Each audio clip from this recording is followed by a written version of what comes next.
not talking about the usual water advice. We are not going to go down that path because I don't want to insult your intelligence. But moving through menopause requires a different take on hydration and water intake. So in this video, I want to share with you how water intake and hydration look different in the menopause transition, perimenopause, menopause, and beyond. So if you are constantly tired, if you are constipated, if you don't feel your best, if you have some aches and pains, stay right here and we're going to cover why you're probably dehydrated right now, how your hormones throw off your hydration, and how to make hydration easy, especially if you don't like water. And yes, we're going to talk about all of that peeing that you might be doing in the middle of the night if you drink too much water or anything else. And my standard disclaimer applies that this is for information, education, and conversation. It is not to be taken as medical advice. So if you have any health issue, mental health issue, or feel you have an eating disorder issue,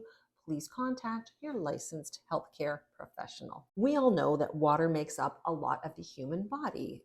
I have read anywhere from 60 to 80% water if you are generally healthy. Now in perimenopause, your water content of your body changes. You go down to 55%. It's like we're basically drying out. Now, roughly 65% of that 55% of water is inside your cells. This is called intracellular water. And then approximately 5% of the remaining water is outside the cells. So this is extracellular water. We need to have water outside the cells, inside the cells, or fluid. So the water that is outside the cells makes up like blood plasma, blood volume, and the like. This small percentage is what is used by your body's regulatory systems when it comes to maintaining a fluid balance and electrolyte balance in your body. There are regulatory systems, and your cardiovascular system is one of them that's going to control your thirst, the input of water, and then the output of water in the toilet, along with your blood pressure. These regulatory systems, one of them is the cardiovascular system. So this is going to control your thirst, your intake of water, and even your output of water and your blood pressure. Your nervous system and your hormonal system, your endocrine system, work together to control the thirst mechanism and fluid balance. It also controls something called the sodium appetite to make sure your fluid is regulated. I don't know about you, but my salt cravings in menopause, they sometimes go sky high. Why are you actually dehydrated right now? It might not be what you think. Oh, and if you think you aren't dehydrated right now, you might need to think again. Did you know that the shifts that you're going through in perimenopause and menopause may affect your ability to stay hydrated? Yeah. Might also affect your ability to be hydrated too. And if you're waiting until you are thirsty, you may already be too late. You may have lost up to 30, maybe even 40% of your fluid before you feel thirst. Think of thirst as like this last ditch effort of your body to say, hey, dying, I'm drying. That's a signal. And sometimes we don't even notice these signals. In fact, that's one of the changes in the menopause transition. Through your adult years, when you're like 20 to 80 years old, your body loses a certain amount of water through the day just by doing its normal body things. And this amount is roughly 6 liters or 15% of your water. And when you think that as we age, our water content is decreasing, this can make us as menopausal women way more vulnerable to dehydration. So let's talk about some of the reasons why you could be dehydrated or even feel dehydrated. And one of them is medication. Many medications cause what's called dry mouth or xerostomia. I used to have a list of over 600 medications when I was a practicing dental hygienist that actually caused dry mouth. They are numerous and they fall into all kinds of categories. And some you may not even think about. Regular over-the-counter medication like allergy pills can cause dry mouth. Now, this type of dry mouth, when you are on a lot of medication, may not always be relieved by water. While water is one of the first things that you can go to, and not just water, hydration, if you still feel like you have cotton mouth or things don't feel right in your mouth, and you can have other things like burning mouth syndrome, cracked lips, etc., then please visit your doctor, your licensed care professional, your dentist or dental hygienist, because they can talk about options that will fit you. Here's another reason why you might be dehydrated. Forgetfulness. Look, we don't want to admit that sometimes brain fog happens in midlife, and sometimes it's a chicken or an egg thing. Our brains are not functioning if they're not hydrated. We can feel fatigued, forgetful, snappy, and tired. But we can have brain fog for other reasons. Therefore, we can forget that we might need some fluid. And when we forget, we blame ourselves like there's something wrong with ourselves. But sometimes we actually can become so overwhelmed with tasks that we're going to forget to have the water by our workspace or just throughout the day. Think of drinking water as a staple in your day and something that will increase your energy and also help with joint pain. I have a whole section on hydration in my 5-day mini course where I want to help you ramp up your energy in midlife. The link will be in the description, but we'll still continue to talk about water a little bit more. Another reason that you may be dehydrated is diuretic type drinks. So there's drinks that will flush the water out of your system. Some of them are obvious, right? Wine, beer, alcoholic drinks, but even coffee. Not all of us know that coffee is a diuretic. It makes you pee out more than you take in. That can have an effect on your hydration. Tea. It's the caffeine that helps flush the water out of your system. And along with the water, sometimes you're flushing out much needed minerals. So if you feel dehydrated, give a little thought to how much caffeine are you consuming? What kinds of drinks are you drinking? And that can even come in the form of energy drinks.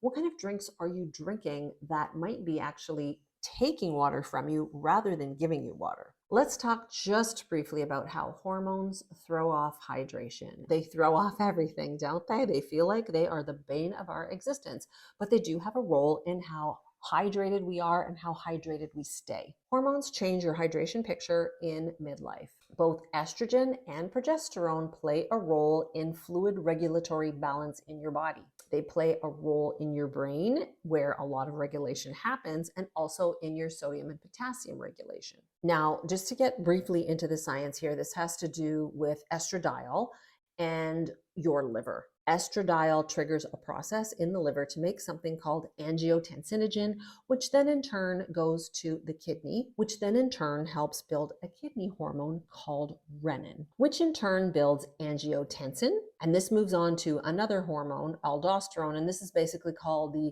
angiotensin renin aldosterone system. So less estrogen can mean an upset balance in this system. You may have read that there are age-related changes in kidney function, and estrogen plays a role in that. One of the most interesting things I found in learning about cells and thirst and menopause was that we actually have less thirst cues in menopause. So some of my content on here is talking about mindful eating and paying attention to hunger and fullness. But thirst, if your thirst cues are a little off, you may be trying to pay attention to how thirsty you are, but your message system is a little bit broken. So you can't tell that you're thirsty. We just don't feel triggered by thirst like we did in our younger years. So you may need to be a little more mindful, a little more conscious about your water intake through the day. So you may have to pay a little more attention as well to sodium, potassium, your minerals, your electrolytes, because estrogen plays a role in that regulation too. Let's talk about how we can make hydration easy and also how we cannot be up 5 times a night going to the toilet. The obvious one is drink more water. Now, I've had many dental hygiene patients where I tried to talk to them about hydration to get saliva and to help digestion, but they hate water. So there's a few workarounds around this. One of them is just to force yourself. One of them is to carry a bottle and walk around and sip it all day long. At least if you're walking around and it's in the day, you can hopefully get a chance to go to the bathroom. Unless you're a nurse or a dental hygienist or another profession like that, and you will know how difficult it is to get time to go to the bathroom, but you still need to be hydrated. So drink more water. Don't wait for thirst to start sipping. Another option is to make your water or your drinks more enticing. What can you do to mix them up a little bit and make them a little more fun and a little more flavorful? There's lots of options for flavoring your water. Some people like to put fruit in their water or fruit and herb infusions. I actually love these combinations.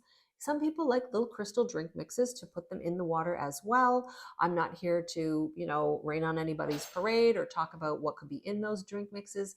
I think the bottom line is that everybody has to find what works for them, and not everything is perfect. And sometimes those things can help you get more water. So you have 2 options there. You could mash some cucumber and mint. You could do a little watermelon and rosemary. You could do a little drink packet, or you could do what I like to do, which is use some electrolyte mixes that will flavor your water and also give you a balance of maybe some sodium, some potassium, some magnesium, and other electrolytes. Make sure you check with your own health conditions before you start adding sodium and potassium into your water. That's important. There are tons of brands out there for adding flavor to your water when it comes to electrolytes. My kids currently love BioSteel. Me, I like Organica. They have nice flavors that mix really nicely in your water and they taste really good. I like to bring them when I'm cycling.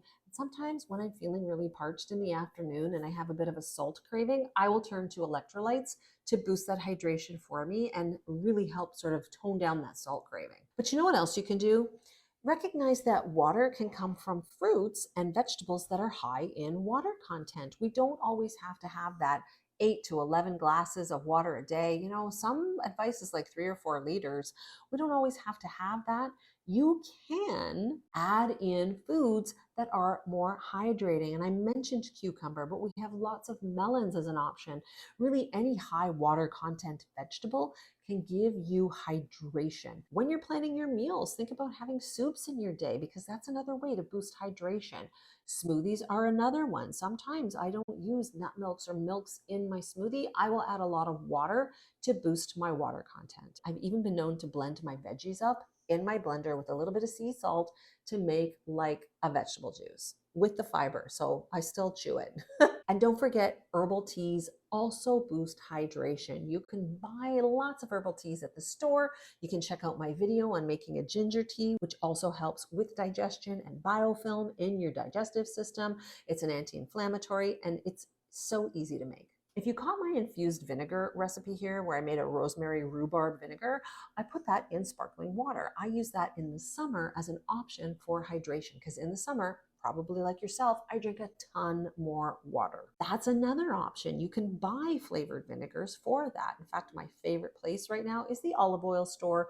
I will link them in the show notes as well. They have wonderful infused vinegars, but it's very fun to make your own. There are so many combinations and it's so easy. Now, if you are running to the bathroom, if you find that you try to up your water intake, take note of how quickly and how much you try to do that every time you try to get more water. Getting more water actually tends to be one of these simple New Year's resolutions, which I think are great. So be calculated about upping your water intake and also pay attention to any medications that you might be taking, which are diuretics. What if you started upping your water intake and making hydration a little easier for yourself by starting with just 4 ounces or half a cup a day? Start with 4 ounces, which is really not a lot, and monitor how much you pee. I remember meeting a personal trainer way back, like, I don't know, 15 years ago, who told me that the body has to adjust to the water intake. And sometimes when you add in more water, the body has an adjustment period where it's peeing all the time. And that actually will level out. But at our age and with some bladder issues, starting with 4 ounces of water could be a simple way to start getting more hydration in your system and getting used to the water and the hydration without totally overloading yourself and never getting any sleep. I do hope that this Back to Basics series is helpful and gives you just some simple things to think about in your menopause life that can really be a little uplifting to your health without being really complicated. And I will be back in the next video with a few more back to basic things like protein and fiber and sleep and getting sunlight. And until then, I hope you have a really good day. Until next time.